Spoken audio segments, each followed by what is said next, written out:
Seja muito bem-vindo, seja muito bem-vinda ao canal do Professor Maia aqui no YouTube.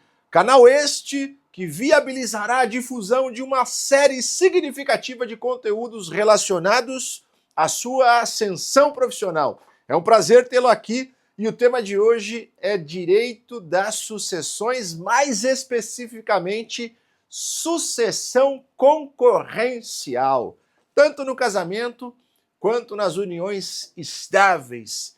Se esse tema te interessa, fica aqui no canal, já aproveita e fomenta este acesso, fazendo um curta, um comente, um compartilhe, divida isso para que mais gente tenha acesso a esse conteúdo e consiga, portanto, alavancar a sua jornada profissional como advogado e como advogada. O tema sucessão concorrencial é muito caro ao direito das sucessões, porque é, diga-se de passagem, um dos temas que mais fomenta o debate nos processos de inventário que tramitam por todo o país. E antes da gente evoluir efetivamente, e mais do que isso, chegar ao cume da explicação, parece-me prudente fazer uma análise histórica deste Instituto da Sucessão Concorrencial, a fim de que você entenda o porquê que as coisas estão vigendo hoje como estão, e mais do que isso, o que pretende o projeto de lei número 4 de 2025, que visa a alterar o Código Civil neste aspecto da concorrência sucessória também. De modo que esse vídeo, ouso dizer, sem falsa modéstia, é imperdível porque ele vai trafegar por esse tema de ponta a ponta. Comecemos, portanto, lá no século passado, lá no ano de 1916. O que acontece lá em 1916, professor Maia? Entra em vigor o chamado Código Civil de Bevilacqua. Aqui um rápido parênteses. Antes do Código Civil de 16, nós não tínhamos em nosso país um outro código relacionado a tratar dos temas do direito privado, condensando-os num único compêndio de normas. Isso não existia. Antes do Código Civil de 16, reinavam, preponderavam, prevaleciam nos tratamentos das relações privadas as intituladas ordenações filipinas, manuelinas, afoncinas, nada do que importa nem para você e nem para mim na atual conjuntura, mas que faz, inquestionavelmente, parte da nossa história e parece-me, portanto, interessante apenas você ter esse recorte guardadinho aí nas suas informações, no seu HD. O fato é que lá em 1916, o que o legislador decidiu colocar em voga, em vigência? Bom, em primeiro lugar, decidiu-se que o regime de bens que imperaria, que irradiaria efeitos como regra, seria o regime da comunhão universal de bens. Professor, tá certo falar comunhão total? Não gosto dessa expressão e eu vou explicar o porquê. Comunhão total traz à tona a ideia de que tudo aquilo vai se comunicar, e mesmo no regime da comunhão universal de bens, existem bens que estão excluídos da comunicabilidade porque são intitulados bens particulares. Depois, mais adiante, se der tempo, eu encaixo uma explicação aqui nesse vídeo ainda a respeito desse assunto. Mas por hora, o que você precisa entender é que o regime da comunhão universal era a regra lá no século passado, lá no Código Civil de 1916. Qual era a mensagem que se pretendia passar? O raciocínio era muito simples. Recordem-se, todos vocês, que lá atrás, no século passado, a mulher, lamentavelmente, analisando sob a ótica de hoje, não tinha o espaço, inclusive profissional, que conquistou ao longo do tempo. De modo que, portanto, era inconcebível culturalmente a mulher ingressar no mercado de trabalho. Não conseguia ela, portanto, reunir acervo patrimonial que pudesse, inclusive, deixar a título de herança para os seus descendentes, para os seus ascendentes. Isso era absolutamente inviável. Por quê? E aqui eu me recordo de uma expressão antiga que era utilizada naquela época, que hoje não tem mais espaço algum, vigorava o tal do pátrio poder. Você deve se lembrar disso. O pátrio poder, que é o poder que vem das mãos do pai, que é o poder que vem das garras masculinas e que, evidentemente, hoje não tem absolutamente mais nenhuma aplicabilidade em nenhum sentido, porque essa história do pátrio poder foi substituída pelo poder familiar, dos membros da família, e não apenas do homem, que era o titular da vara de controle familiar e que hoje, evidentemente, isso já não existe mais. A moral da história é que o homem era o único que conseguia ingressar no mercado, sair para a atividade, para a lavoura, para o plantio, para o agronegócio, para qualquer tipo de atividade comercial, industrial ou de serviços, e com isso amealhar recursos. Então olha que interessante, se a gente for analisar de uma maneira um pouco mais romantizada. A mulher não podia trabalhar, o homem saía para trabalhar e tudo aquilo que ele conquistasse passaria a pertencer ao casal, com algumas, repito, pequenas exceções. Por isso, a ideia da vigência do regime da comunhão universal de bens como regime oficial, como regime que preponderava, partindo-se da premissa de que, como o regime da comunhão universal era aquele que traria patrimônio para dentro de casa de modo comunicável, a mulher, que nada podia fazer fora do ambiente familiar, passaria a deter sobre esse patrimônio, pouco importando se ele tinha adquirido gratuita ou onerosamente, antes ou durante o casamento, a meação. A mulher faria jus à meação. E aqui eu faço um recorte rápido, tá? Esse vídeo tem que ser analisado num contexto. Qual é o contexto? O contexto que nós estamos fazendo um retrocesso histórico para você conseguir, junto comigo, chegar ao cume dessa explicação. Lá naquela ocasião, por mais que existissem os pares homoafetivos, as relações homoafetivas não eram agasalhadas pelo Estado. Aliás, isso só aconteceu aqui no Brasil em 2011. Então olha de quanto tempo nós estamos falando de um hiato na cobertura legislativa de um fato social que é inegavelmente histórico e que aconteceu ao longo de toda a nossa jornada do direito privado no Brasil. Então parta do pressuposto de que aquilo que o homem conquistava, a mulher tinha ameação. Aquilo que o homem conquistava gratuitamente, a mulher tinha ameação.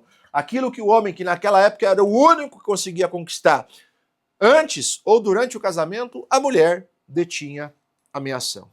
Era uma maneira, analisando sob um outro ponto de vista, de se proteger patrimonialmente o cônjuge mulher.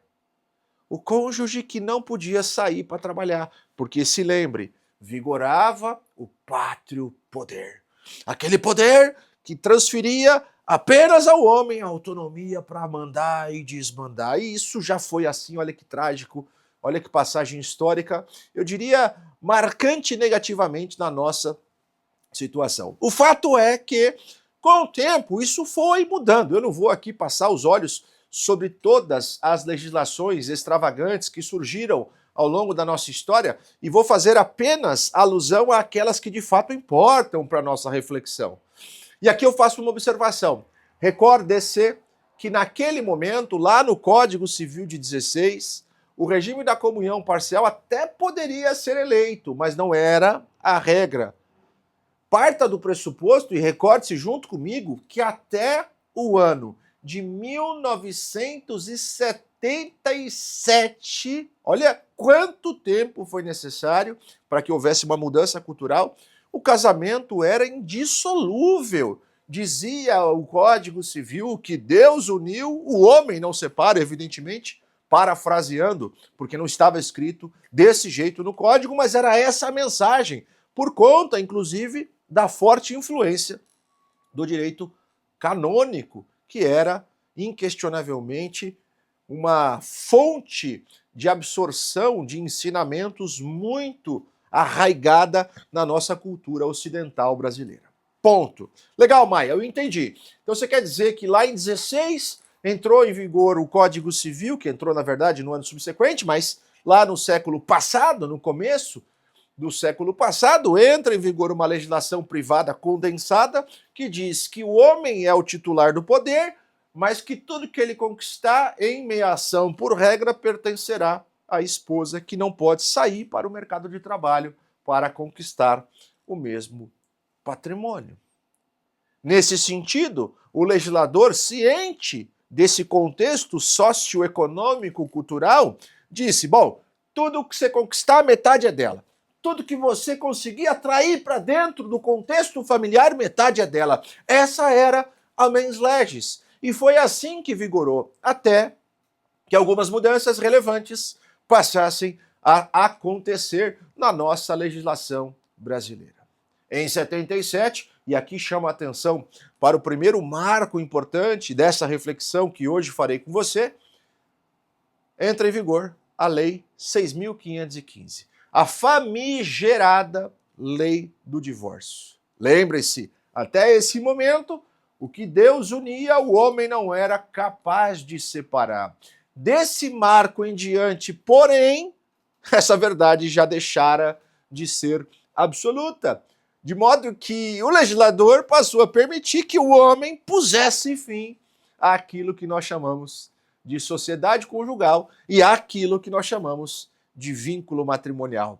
Esses dois elos provenientes do sim no altar passaram a ser passíveis de ruptura, o que até então, repito, não era sequer cogitável. Então o homem e a mulher, dali para frente, podiam se separar ou se divorciar. E aqui eu faço um recorte rápido, no sentido de que naquela ocasião, olha que interessante, naquela ocasião, lá, logo após a entrada em vigor da Lei 6.515 de 77, o casamento até poderia ser rompido pelo divórcio, mas era necessário um estágio probatório prévio. É como se o Estado interviesse no ambiente familiar e dissesse, você quer divorciar? Tudo bem, mas você tem que esperar um tempo. Um tempo entre a separação judicial e o divórcio, ou um tempo maior ainda entre a separação de fato e o divórcio. Isso é um tema para uma outra aula, só estou fazendo um recorte rápido para você entender que já houve um momento na nossa história em que, para as pessoas poderem se divorciar, elas precisavam passar por um time de reflexão.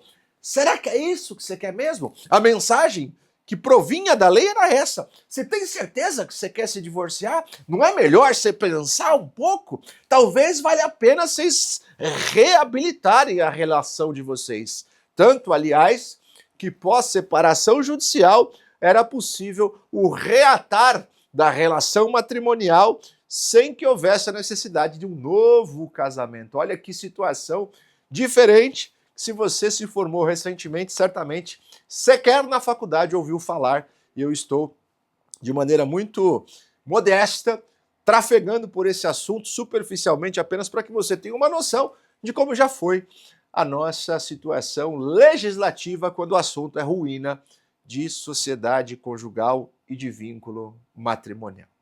Em 77, a Lei 6.515 fez duas coisas.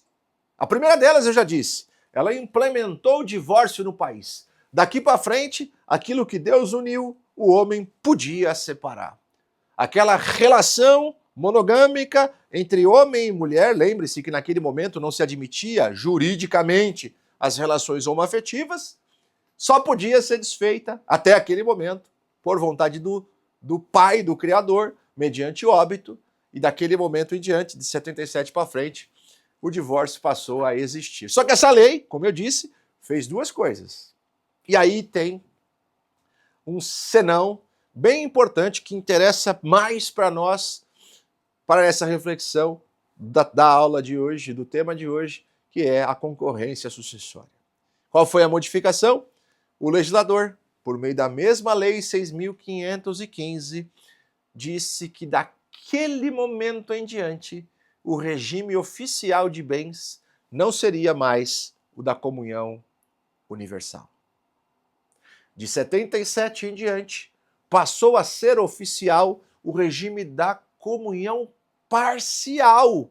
E aqui parece-me relevante o apontamento de um detalhe bem sutil que diferencia esses dois regimes.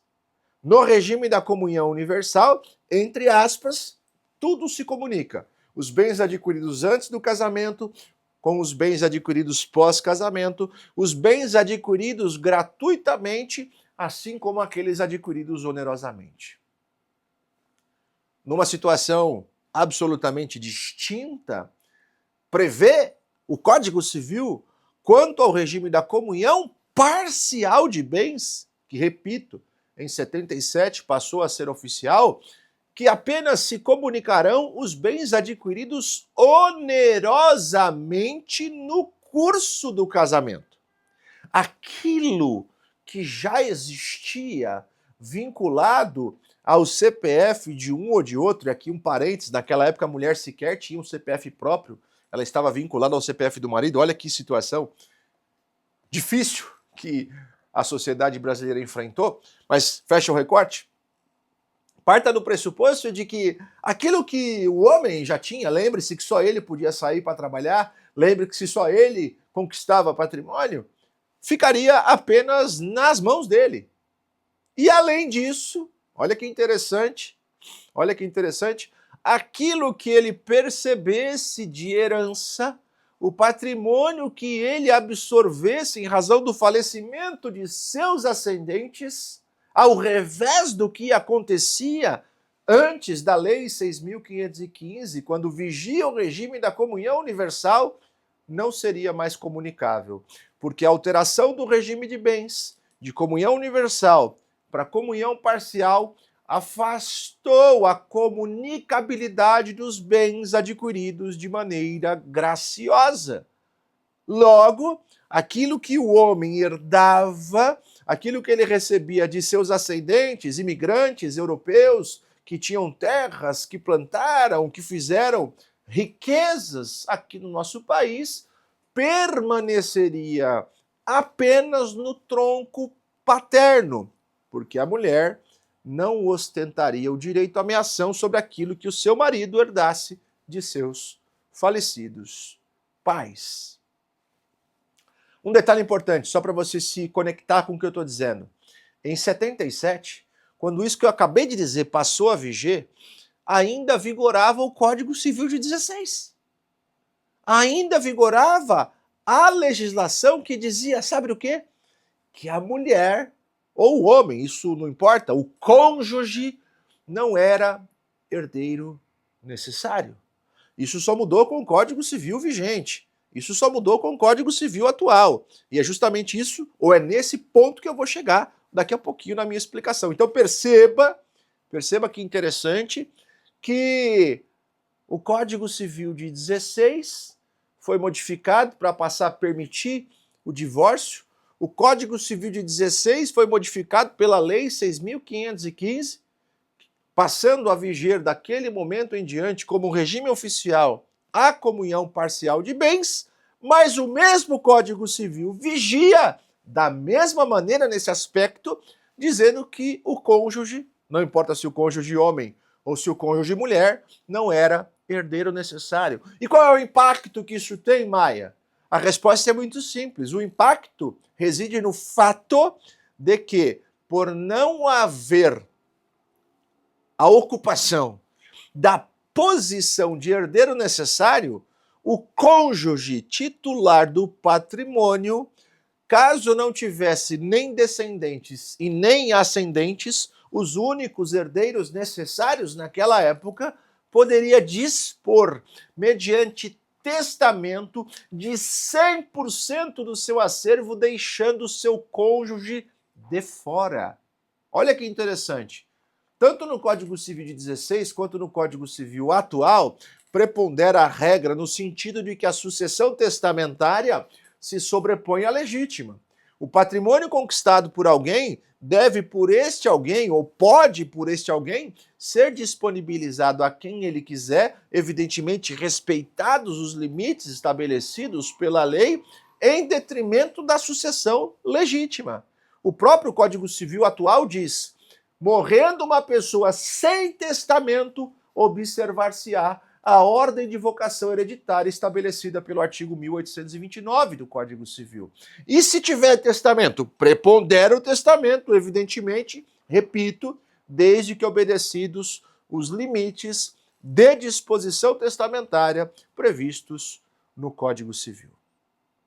Você precisa ter em mente que a mulher era inquestionavelmente carente do poder familiar, não podia ingressar no mercado de trabalho, passou, a partir de 77, a não ter mais direito à comunicação da herança recebida do tronco masculino, dos ascendentes do marido, passou, a partir desse momento, a não ter mais direito à comunicação daquilo que tinha sido conquistado por seu marido antes do casamento, porque o regime passara a ser o da comunhão parcial de bens, e além de tudo isso, poderia ser preterida mediante testamento que a poderia deixar de lado, partindo-se da incontroversa premissa de que o cônjuge, não importa se masculino ou feminino, não era herdeiro necessário. Maia, qual é o impacto disso? Cria-se nesse momento uma baita de uma confusão, inclusive na jurisprudência. Porque vamos ilustrar um cenário aqui, eu e você. Pensa da seguinte maneira. Um homem e uma mulher se casam em 1980. Um homem e uma mulher se casam em 1980. E eles se casam em 1980 sem ter pacto antinupcial. Casam-se em 1980, portanto, sujeitos ao regime oficial de bens que em 80 vigia. Leia-se, comunhão parcial de bens. O que este cidadão, no nosso exemplo, tinha de patrimônio? Imagine que ele já tinha a casa dos pais, onde os pais moravam, que já havia, por alguma razão, sido transmitida para ele, por exemplo, por herança. Os pais já haviam falecido, ele havia recepcionado esse imóvel por herança. E eles se casaram no regime da comunhão parcial de bens. Vamos imaginar que esse cidadão tenha morrido, só para ilustrar, nós estamos trabalhando um exemplo para você conseguir compreender o tamanho disso que nós estamos discutindo aqui. Imagina, no nosso exemplo, que esse cidadão que tinha uma casa quando se casou, recepcionada por herança de seus falecidos pais, morre no ano de 2002. Ano de 2002, que, por sinal, é o ano em que publicada, em que promulgada a Lei 10.406, o Código Civil de 2002. Imagine que ele morre, deixando 2 filhos.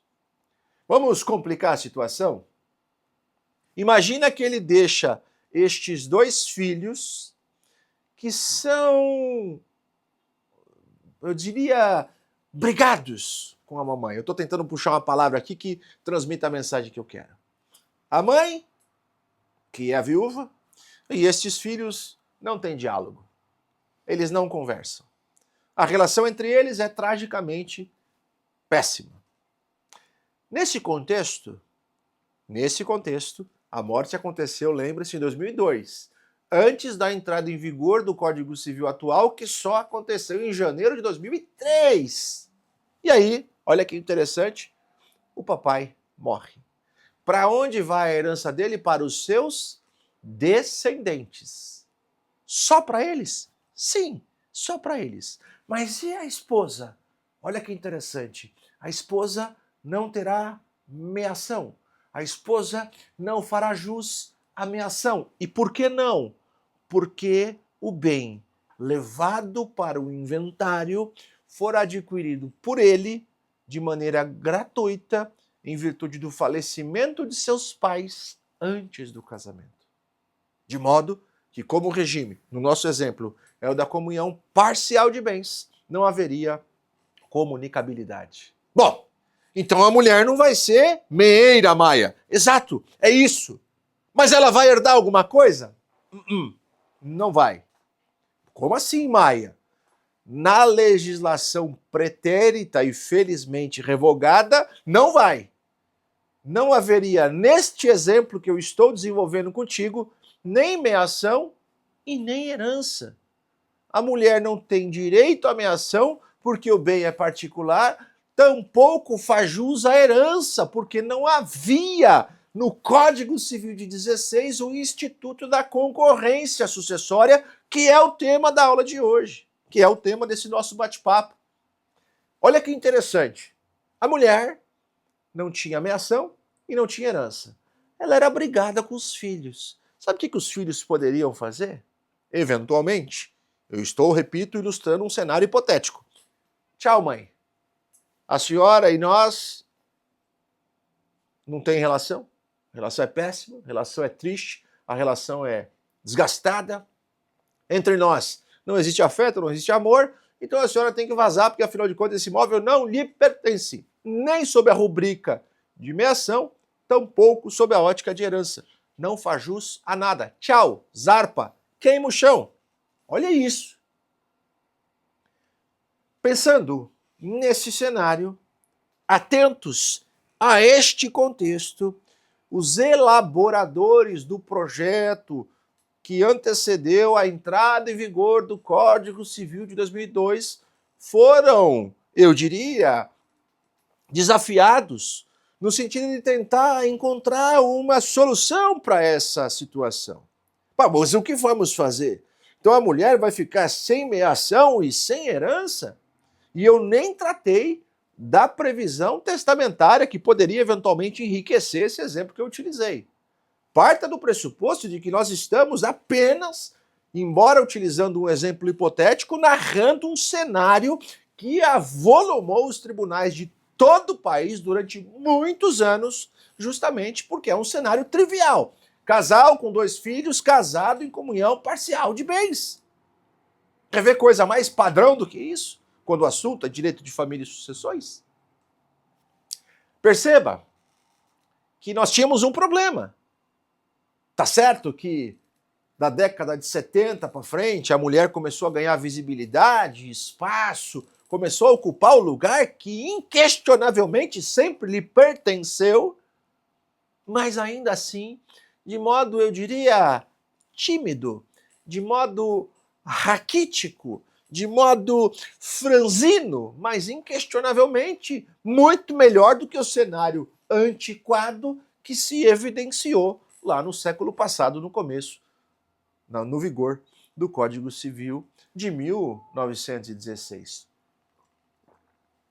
Veja que, pensada dessa maneira a situação, como eu disse, tinham os juristas elaboradores do anteprojeto do Código Civil um desafio imenso, que era o de tentar achar uma solução para esse buraco que passou a existir pós entrada em vigor da Lei 6.515, que, como eu disse, além de instituir o divórcio no país, alterou o regime oficial de bens para comunhão parcial.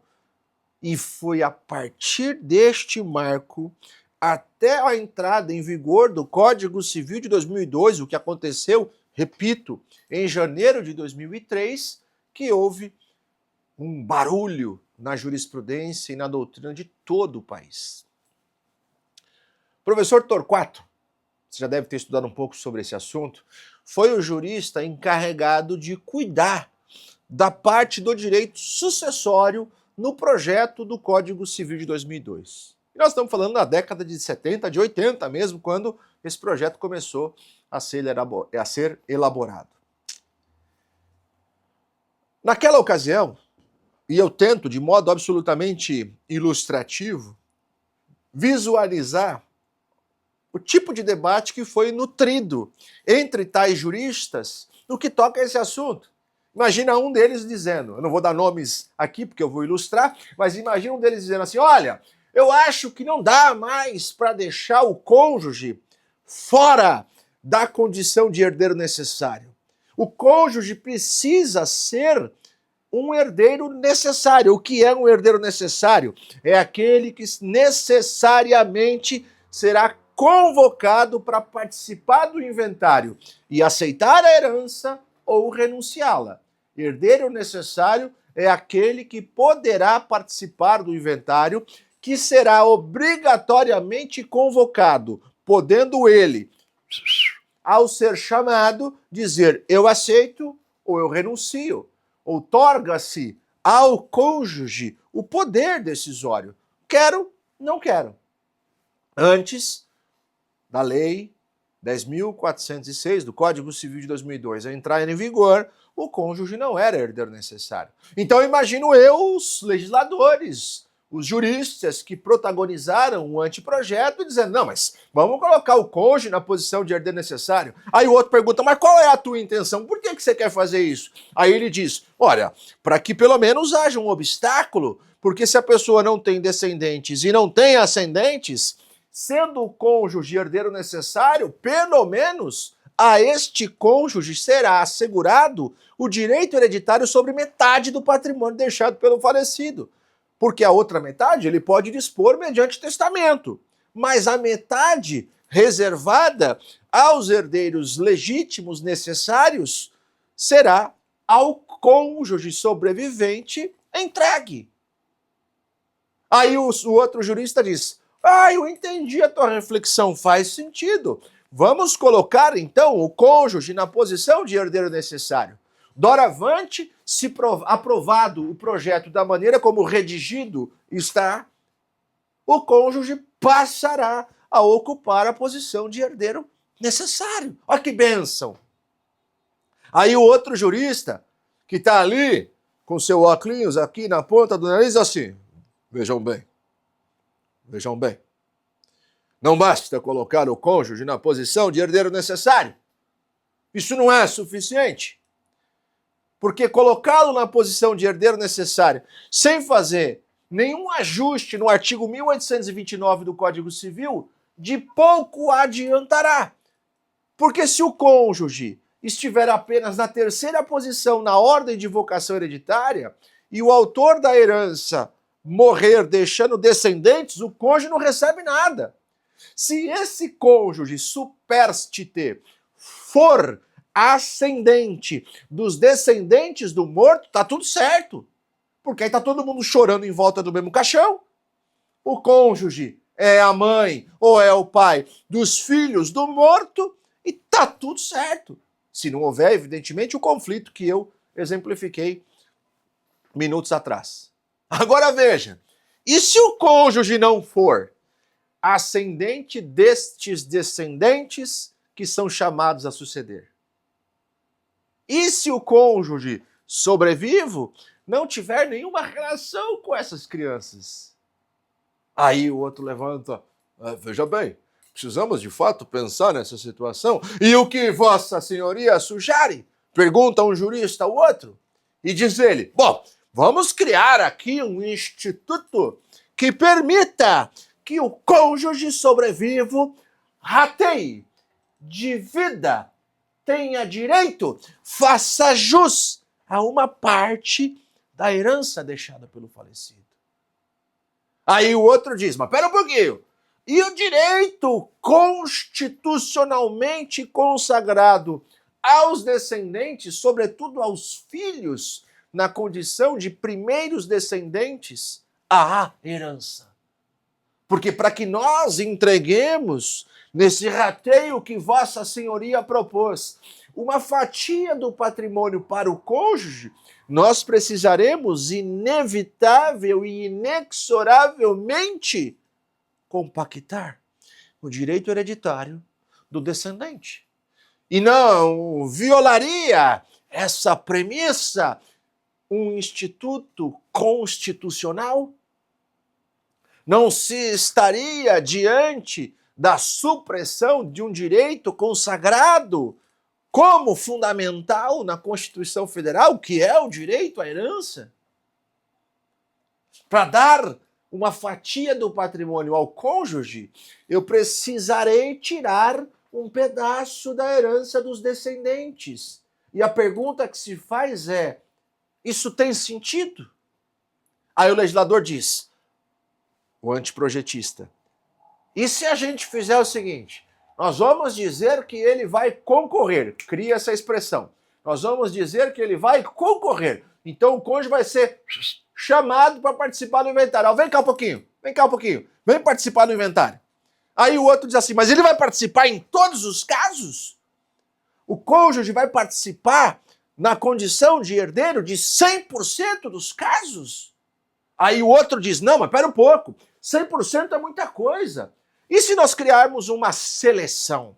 Aí o outro diz, fale mais sobre isso. O que o senhor pensa a respeito desta seleção? Bom, nós vamos fazer o seguinte, quando o cônjuge não fizer, por força do direito de família, jus a nada, partindo do pressuposto de que o que nós pretendemos é afastar a realidade que hoje vige e que provém do Código Civil de 16 e da Lei 6.515, ele terá direito a uma fatia na condição de herdeiro.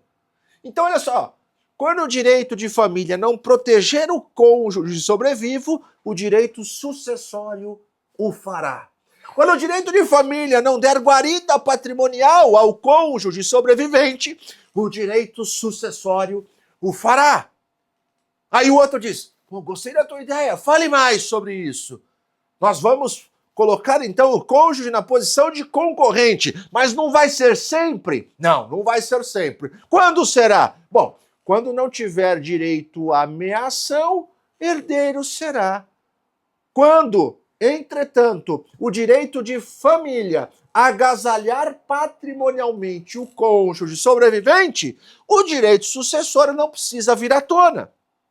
E aí, nesse contexto, nós pegamos toda a herança e entregamos apenas ao descendente, porque o objetivo, a vontade é a de proteger o cônjuge, que de 77 até 2003 ficou à deriva, pelas razões que eu já explicitei nesse vídeo.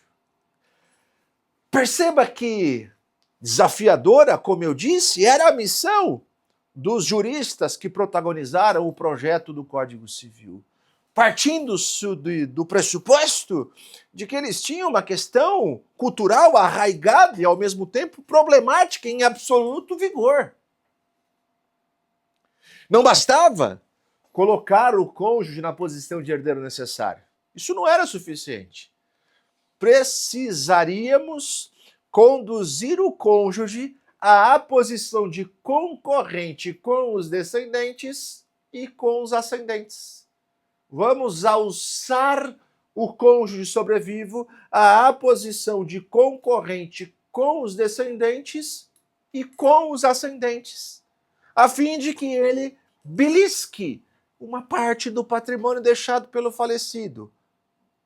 E isso só vai acontecer, esse pinçamento hereditário só vai ocorrer se o direito de família já não tiver agraciado esse cônjuge com o direito à meação.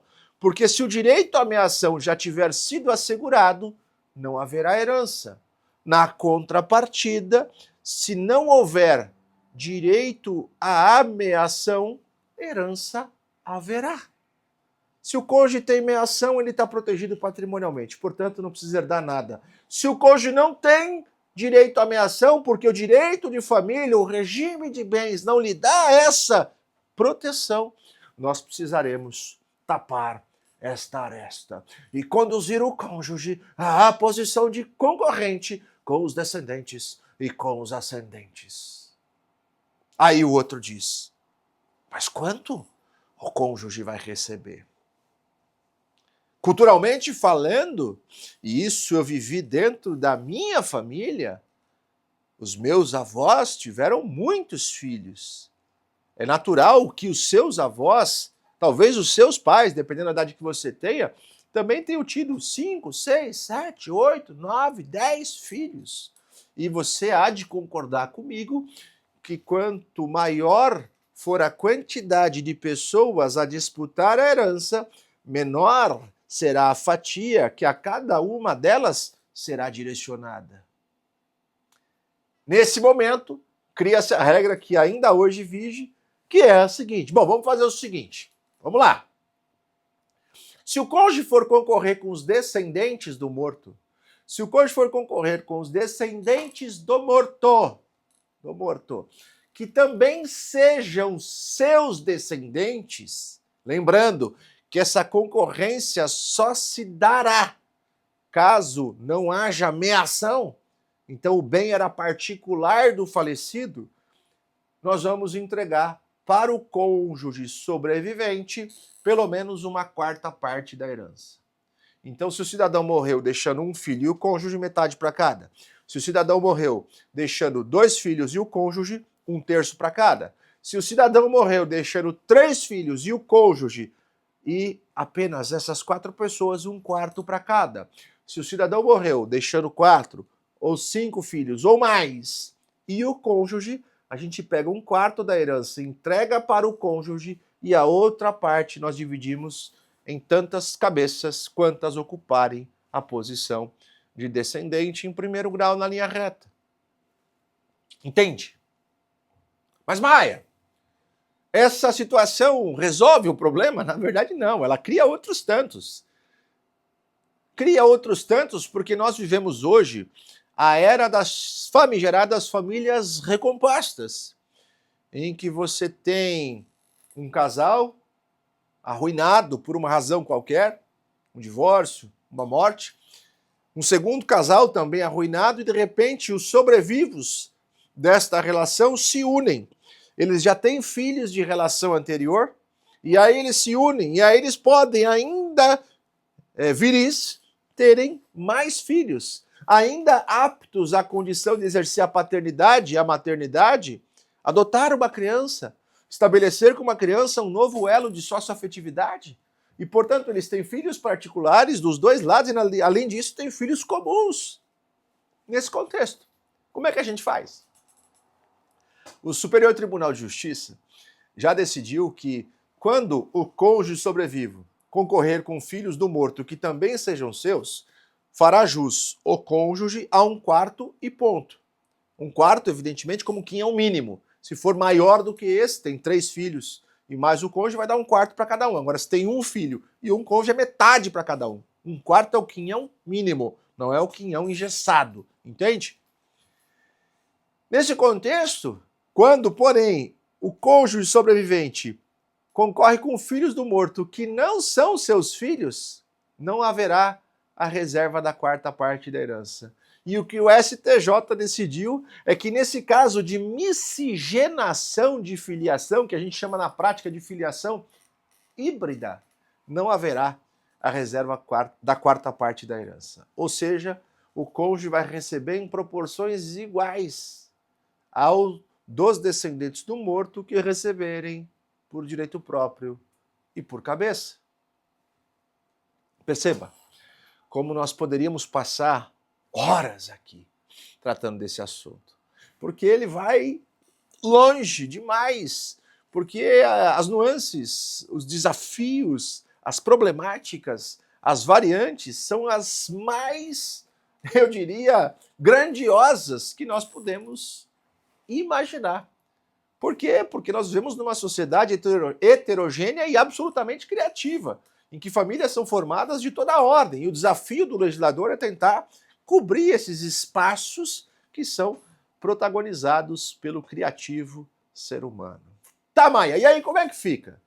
Aos descendentes em concorrência com o cônjuge. Foi a primeira parte lançada como reflexo daquela discussão que há pouco ilustrei no Código Civil. Essa é a redação do artigo 1829, que começa com uma afirmação. A sucessão defere-se na seguinte ordem: aos descendentes, vírgula, em concorrência com o cônjuge. Aí lembra daquela parte da discussão que eu disse? Tá, mas sempre? Aí o outro diz, não, sempre não. Vamos acrescentar aqui uma continuação dessa frase. Não vamos nem nos preocupar com gramática, ortografia, regras de comunicação, isso não importa. Só escreve aí. Aí colocam lá, salvo-se, a não ser que. E aí vem 3 hipóteses excepcionadas. Primeira delas, o regime seja o da comunhão universal de bens. Aquele, lá de 1916, que foi absorvido e que hoje vige ainda na nossa legislação, mas que só pode ser eleito mediante pacto antinupcial. Quando o regime for o da comunhão universal, e aqui eu vou mostrar para você o porquê disso, o cônjuge tem meação. Se o regime é o da comunhão universal, há meação. E se ameação significa dizer que o cônjuge está protegido patrimonialmente. Se ele está protegido patrimonialmente, não há necessidade de herdar nada. Esse é o raciocínio. Então, se tem meação, não vai herdar. Então, o direito de família já está a proteger o cônjuge, de modo que não há necessidade do mesmo cônjuge participar na condição de herdeiro, porque isso provocaria a cumulatividade das duas posições e faria, portanto, com que o cônjuge acabasse numa matemática rasa, sendo mais bem agraciado financeiramente do que os próprios descendentes. Entende? Tem meação porque o regime é o da comunhão universal, não vai herdar nada. Ponto. Vamos para a segunda hipótese. Regime da separação obrigatória. Salvo se forem casados no regime da separação obrigatória. Eu sempre digo, obviamente brincando, que o regime da separação obrigatória é o único que efetivamente exige amor. Porque o objetivo, para quem casa nesse regime, não pode ser patrimonial, porque não haverá nem meação e nem herança. O cônjuge que se casa em comunhão parcial pode ter direito à meação ou à herança. O cônjuge que se casa em comunhão universal terá direito à meação, mas não terá direito à herança. O cônjuge que se casa em separação obrigatória, aquela prevista no Código Civil, no artigo 1641, não terá direito à ameação e tampouco à herança. Por isso que eu digo, brincando evidentemente, que nesse regime deve preponderar o amor. Porque se o foco for patrimonial, tudo vai dar errado. Vai dar errado porque nesse regime não há a possibilidade de comunicabilidade de nenhum patrimônio. Lembrando que nós estamos tratando apenas do primeiro inciso do artigo 1829, que diz: aos descendentes, vírgula, em concorrência com o cônjuge, vírgula, salvo se casado na comunhão universal, salvo se casado na separação obrigatória, e vem por fim o terceiro e o mais problemático dos temas, que é o que diz: salvo-se no regime da comunhão parcial de bens, lembre-se, oficial desde 77, o autor da herança não houver deixado bens particulares. Se o autor da herança não deixou bens particulares, é porque os bens que ele deixou são comunicáveis. Se os bens que ele deixou são comunicáveis, numa análise contrária, significa dizer que existe sobre tais bens meação. Se existe meação, não há herança. Olha como é fácil. O regime é o da comunhão parcial. O autor da herança não deixou bens particulares. Logo, todo o patrimônio que ele deixou foi conquistado onerosamente no curso do casamento. Então, portanto, o sobrevivo faz jus à meação. E se ele faz jus à meação, ele está, pelo direito de família, patrimonialmente protegido. E se ele está protegido, agasalhado patrimonialmente por força do regime de bens, não há por que ele diminuir por pensamento o direito hereditário dos descendentes recebendo uma fatia. Então, logo, ele não vai receber nada. Agora, entretanto, se o autor da herança tiver deixado bens particulares, e aí sim nós chegamos no cume da nossa explicação, o problema vem à tona. Porque vamos contextualizar, quando a pessoa morre, casada em comunhão parcial de bens, deixando filhos do mesmo casamento com seu cônjuge e outros de outra relação qualquer, não importa. Mas ele tem filhos, tem cônjuge, tem bens particulares e tem bens comunicáveis. Repito, tem bens particulares e tem bens comunicáveis. Pensa na sua situação, você que me assiste. Você é casado em comunhão parcial de bens, só que quando você se casou, você e a sua esposa, você e o seu marido, decidiram se unir e passar a coabitar. E aí cada um de vocês pegou as coisas que tinha e levou para o ambiente que dali para frente seria o domicílio comum do casal. A casa nova de vocês.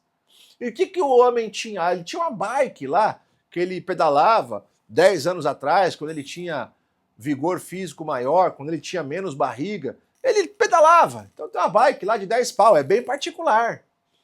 De acordo com uma das correntes, a existência do bem particular faz com que o cônjuge seja herdeiro desse bem particular e de todo o restante do acervo. E essa, eu não sei se você percebeu, é apenas uma das correntes. Nesse contexto que eu acabei de ilustrar, há ou erguem-se 3 correntes de pensamento. 3. Para resolver um inciso do Código Civil. Existem 3 correntes de pensamento. Evidentemente, uma delas prepondera e eu já vou te dizer, antes de encerrar essa longa aula, qual é a que prepondera. Mas o que eu te afirmo é que 3 são as correntes que atualmente geram debate, geram discussão no nosso ordenamento. Qual é a primeira delas? A primeira delas diz assim, não, peraí, o legislador foi claro. Analisando o histórico que o professor Maia colocou aqui nessa aula, dá para entender que o objetivo era proteger o cônjuge patrimonialmente. Dá para entender, analisando todo o cenário romantizado, historicamente evidenciado nesse vídeo, que o objetivo era escudar o cônjuge, para que aquela lacuna criada pela lei do divórcio não preponderasse na legislação atual. Então, se existe bem particular e bem comunicável, a conta é simples. Nos bens particulares, o cônjuge sobrevivente terá herança, porque ele não tem meação. Lembre-se que o regime é da comunhão parcial. Agora, nos bens comunicáveis, naqueles adquiridos onerosamente no curso do casamento, submisso ao regime da comunhão parcial, o cônjuge já tem meação. E se ele tem meação, ele não vai herdar nada. E ponto. Faz-se, segundo essa corrente, uma divisão. O que é patrimônio particular? Aplica essa regra. O que é patrimônio comunicável? Aplica essa regra. E essa é a filosofia estampada, impregnada por uma dessas correntes de pensamento que eu mencionei. Agora, repito, não é ela a única. A segunda corrente diz assim, espera um pouco. A herança é um todo único e indivisível. A herança é um todo único que não pode ser fracionado em bem particular e bem comunicável. Logo, a existência de uma bicicleta adquirida antes do casamento, que tem o valor de 10 mil reais, torna o cônjuge sobrevivente titular do direito hereditário sobre este bem particular. Só que se ele é herdeiro do bem particular, ele tem que ser herdeiro de todo o acervo. Porque não dá para eu dizer que o cônjuge é herdeiro aqui e não é aqui. Não dá para eu dizer que o cônjuge é herdeiro do bem particular e do bem comunicável ele é apenas meeiro. Não, não, não, não, não. A existência de um bem particular conduz o cônjuge sobrevivo à posição de herdeiro. Logo, ele será herdeiro da herança como um todo, portanto, tanto dos bens particulares quanto dos comunicáveis. Essa é a inferência da segunda corrente. Para a gente dramatizar ainda mais, vem a terceira corrente à tona e diz, vocês estão tudo errado. Não, não é assim. Não, não, não, não, não, não. Bem particular é bem particular. Não vai ser comunicado nunca, nem sob a ótica de meação e muito menos sob a ótica de herança. O bem particular é aquele bem que a pessoa não desejava comunicar. É aquele bem cuja individualização deverá perenemente reinar. Porém, quem se casa em comunhão parcial deseja comunicar da mais ampla forma possível os bens que essencialmente já são comunicáveis. Ou seja, os aquestos. Só um recorte. O que são aquestos? Bens adquiridos onerosamente no curso do casamento. Ou seja, no regime da comunhão parcial comunicam-se os aquestos. Quem se casa em comunhão parcial deseja comunicar os aquestos da mais ampla forma possível. o cônjuge sobrevivo, em relação aos aquestos, será concomitantemente meeiro e herdeiro. Os particulares vão só para os descendentes. Os comunicáveis, descendentes e cônjuge. Sempre. Sempre. Estas são as três correntes, que em resumo, recapitulando, dizem: bem particular, corrente 1, bem particular, tem meiação, não herda nada. Aliás, desculpa, bem particular, não tem meiação, vai herdar. Bem comunicável, tem meiação, não herda nada. Corrente 1. Corrente 2, não. O bem particular, se existente, tornará o cônjuge sobrevivo herdeiro. E a posição de herdeiro vale para todo o acervo. Então ele vai ser herdeiro dos bens particulares e meeiro e herdeiro dos bens comunicáveis. Corrente 3? Não. Quem se casa em comunhão parcial de bens não deseja comunicar os bens particulares. Estes são só dos descendentes. Agora, os bens comunicáveis sujeitos estarão tanto à meação quanto à herança. Estas são as três correntes que hoje existem, tanto na doutrina quanto na jurisprudência. Mas há uma delas que ganhou força ultimamente, não só em razão da posição atualizada da doutrina, como também em razão dos julgamentos mais recentes do Superior Tribunal de Justiça.